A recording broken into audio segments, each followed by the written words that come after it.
നമസ്കാരം. ഒരിക്കൽ പള്ളിയിലേക്കുള്ള വഴിയിലേക്ക് ഒരു മരം വീണു. എല്ലാ ഞായറാഴ്ചയും പള്ളിയിലേക്ക് വരുന്നവരൊക്കെ ഈ മരം ചാടിക്കടന്ന് അപ്പുറത്തേക്ക് വന്ന് പള്ളിയിൽ കുർബാനയിലൊക്കെ പങ്കെടുത്തു.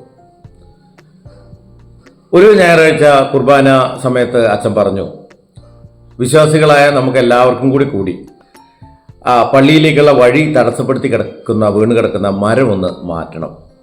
അത് പറഞ്ഞപ്പോൾ എല്ലാവരും റെഡിയായി. കുർബാന കഴിഞ്ഞ് കുറച്ച് നേരത്തെ പിരിഞ്ഞ് എല്ലാവരും കൂടി മരം വീണ് കിടക്കുന്നിടത്തേക്ക് വന്നു. കുറേ പുരുഷന്മാരുണ്ടായിരുന്നു, ചെറുപ്പക്കാരും പ്രായമായവരും എല്ലാവരും കൂടി ഈ മരം പിടിച്ച് വഴിയിൽ നിന്ന് ഒരു വശത്തേക്ക് മാറ്റിയിടാൻ വേണ്ടിയുള്ള ശ്രമം തുടങ്ങി. അച്ഛനും കൂടി കുറേ നേരം പരിശ്രമിച്ചിട്ടും മരം നീങ്ങുന്നില്ല. അച്ഛന് കാര്യം പിടികിട്ടി. അപ്പോഴായിരുന്നു അച്ഛൻ്റെ കമൻറ്റ്, വിശ്വാസികൾ താങ്ങിയില്ലെങ്കിലും തൂങ്ങരുത് എന്ന്.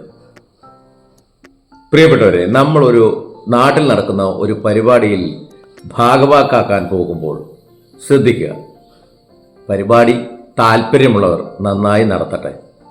നമ്മളവിടെ ചെന്നു എന്നുള്ളത് കൊണ്ട് അതിന് ഒരു തടസ്സമുണ്ടാവരുത്. ഒരു നല്ല കാര്യമാണെങ്കിൽ താങ്ങിയില്ലെങ്കിലും തൂങ്ങരുത്. എല്ലാം ശരിയാവട്ടെ.